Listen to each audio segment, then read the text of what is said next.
Buenos días, estimados maestrandos. Licenciado Nelson Arnoldo Rivera Arias, catedrático del curso de Normas Internacionales de Información Financiera 2. A continuación les presentaremos sobre la Norma Internacional de Información Financiera número 13, medición del valor razonable. El grupo número 2 está conformado por Marisa Aguilar, Paola de León, Steven de León, Wilber Estrada, Kevin Huertas y Widmer Pimentel. Objetivo de la NIF 13. Esta norma establece las bases para realizar las mediciones del valor razonable y la información que debe ser revelada acerca de las mismas. El valor razonable es una medición que se hace en base al mercado para activos y pasivos. El fin de realizar estas mediciones es estimar el precio al que tendría lugar una transacción ordenada, ya sea porque se produzca la venta de un activo o se transfiera un pasivo entre participantes del mercado en la fecha de la medición en condiciones de mercado presentes, independientemente de si están o no disponibles transacciones de mercado observables o la información del mercado en el que ocurran. La NIF 13 deberá aplicarse si otras NIF requieren o permiten mediciones de valor razonable. Sin embargo, hay escenarios en los que esta NIF no será de aplicación, como por ejemplo en las transacciones con pagos basados en acciones, pues está regulado por la NIF 2. En las transacciones de arrendamientos, pues está regulado por la NIF 16. En las mediciones de valor neto realizable, que está regulado por la NIC 2, o ya sea las mediciones de valor en uso, regulado por la NIC 36.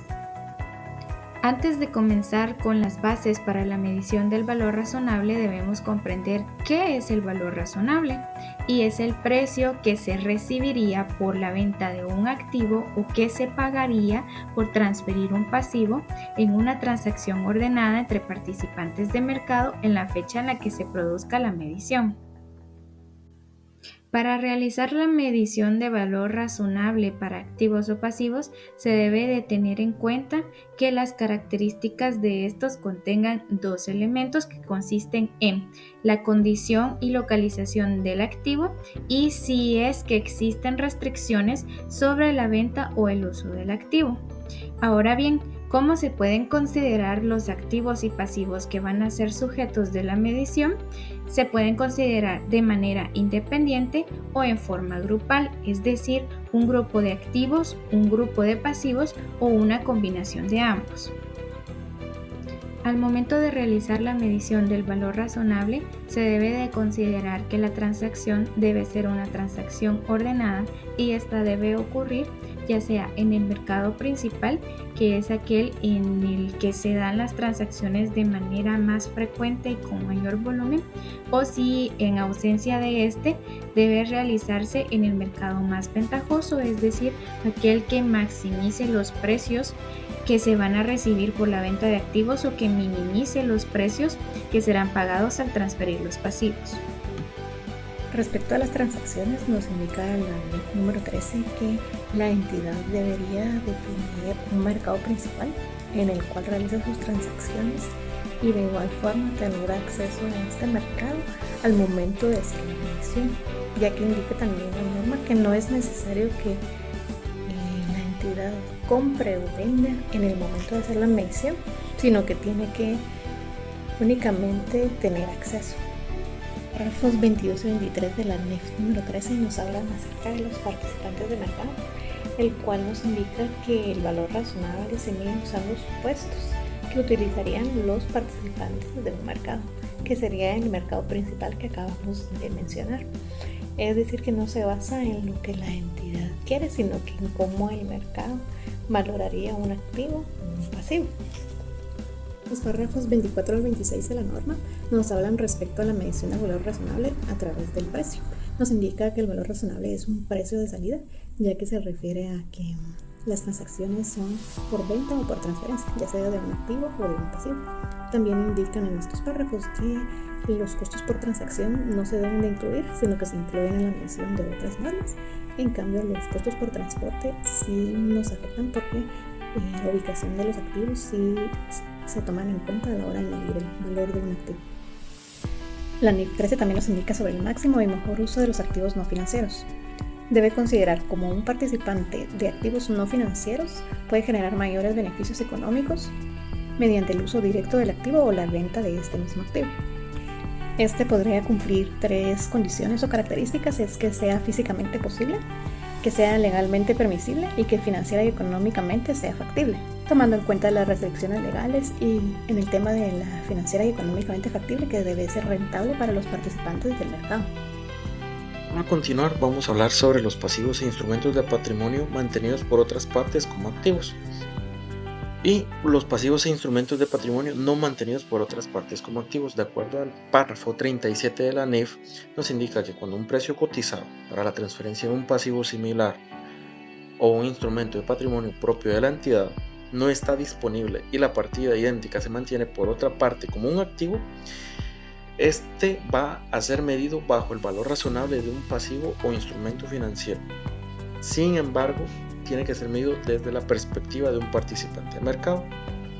¿Y qué pasa cuando no son mantenidos por otras partes como activos? Estos tienen que ser medidos bajo una técnica de valorización. Sin embargo, siempre tiene que influir la perspectiva de un participante de mercado.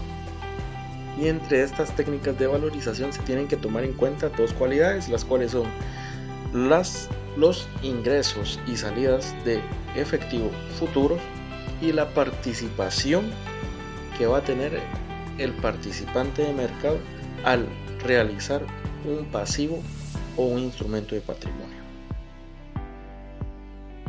Ahora vamos a hablar sobre el riesgo de incumplimiento. La norma en su párrafo 42 nos indica que el valor razonable de un pasivo siempre va a reflejar el efecto del riesgo de incumplimiento.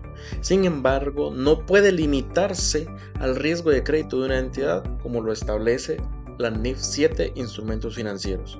El riesgo de incumplimiento se supone que va a ser el mismo antes y después de la transferencia de un pasivo.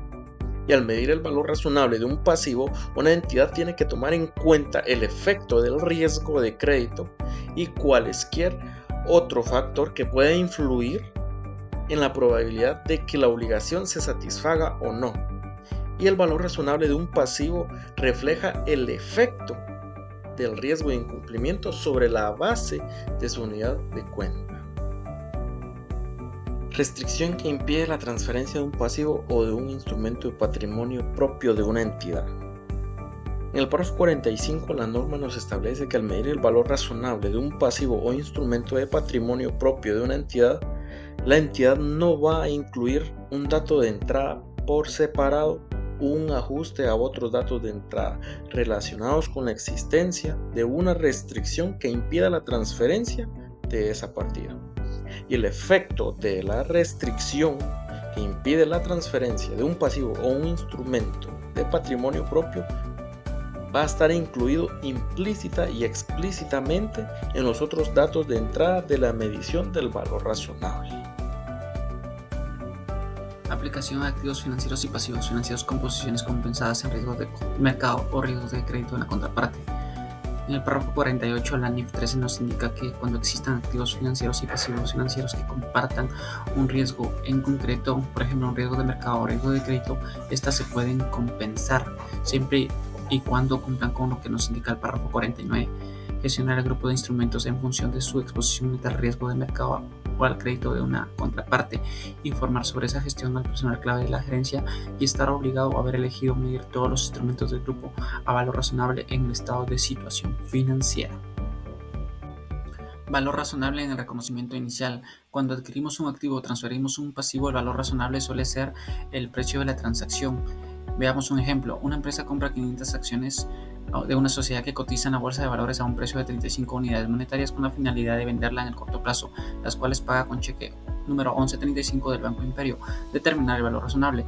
Valor razonable: 500 acciones por 35 unidades monetarias, 17.500 unidades monetarias. El valor razonable en este caso es el mismo al precio de la transacción, 17.500 unidades monetarias. Realizamos nuestro asiento contable. Acciones mantenidos para la venta, 17.500 al debe efectivo y equivalentes al efectivo, 17.500 al haber. La NIF 13 en su párrafo 61 al 66 nos indica 3 técnicas de valoración: enfoque del mercado, enfoque del costo y el enfoque del ingreso. El enfoque del mercado consiste en la observación de los precios similares en el mercado. El enfoque del costo consiste en el cálculo de cuánto nos costaría reemplazar un activo aplicable para propiedad, planta y equipo.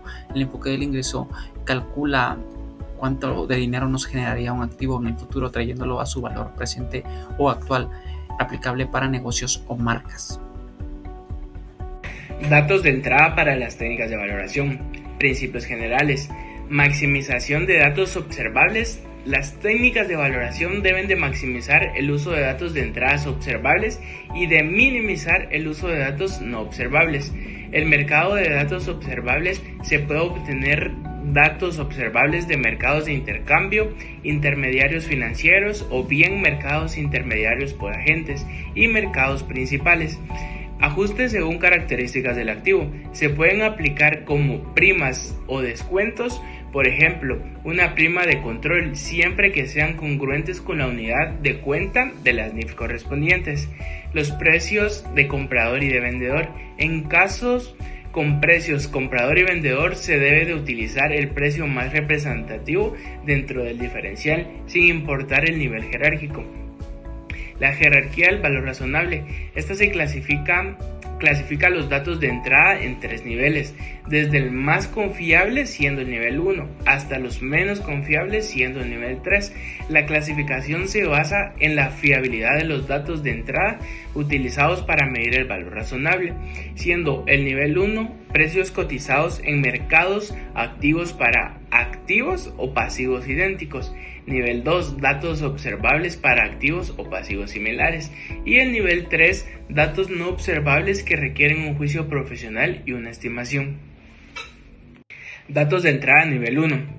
Se definen como los precios cotizados en mercados o activos para activos o pasivos idénticos.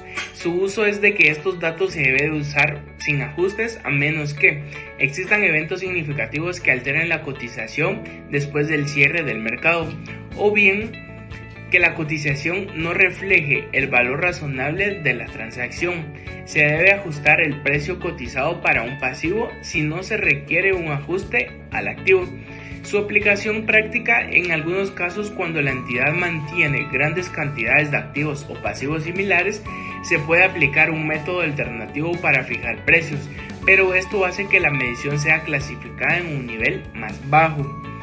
El dato de entrada de nivel 2 se define como los datos observables para activos o pasivos que no incluyen precios cotizados de nivel 1. Esto se aplica cuando los precios cotizados de activos similares en mercados activos o no activos, en datos como tasas de interés, curvas de rendimiento, volatilidades y diferenciales de crédito, o bien en datos corroborados por el mercado. Los ajustes dependen de factores como la condición del activo, la comparabilidad con otros activos y el nivel de la actividad del mercado. En esta diapositiva vemos los datos de entrada del nivel 3, los cuales son partes del enfoque jerárquico de la NIF 13 para determinar el valor razonable. Estos datos no provienen de precios observables en el mercado, sino que son generados con base a estimaciones internas o modelos financieros internos. Se usan cuando no hay datos de mercado disponibles y por lo tanto requieren un alto grado de juicio profesional. Por ejemplo, si una empresa quiere valorar un activo único como una obra de arte o una maquinaria especializada, usará proyecciones especializadas de flujo efectivo o tasas de descuento consecutivamente. Esto aumenta el riesgo o el error, por lo que es crucial documentar bien los supuestos usados. En cuanto a la información a revelar, la NIF 13 requiere que las entidades proporcionen detalles sobre cómo se ha llegado al valor razonable. Esto incluye el nivel de la jerarquía que se clasifica el valor, los métodos de valoración aplicados y los datos de entrada relevantes utilizados. Cuando se usan entradas de nivel 3, se debe revelar por qué se optó por esos datos y cuál es su impacto en los resultados. Si estos valores tienen una influencia importante, también debe incluirse un análisis de sensibilidad. El objetivo principal es que los estados financieros sean más claros, comparables y útiles para los usuarios, facilitando la toma de decisiones de la que se informa.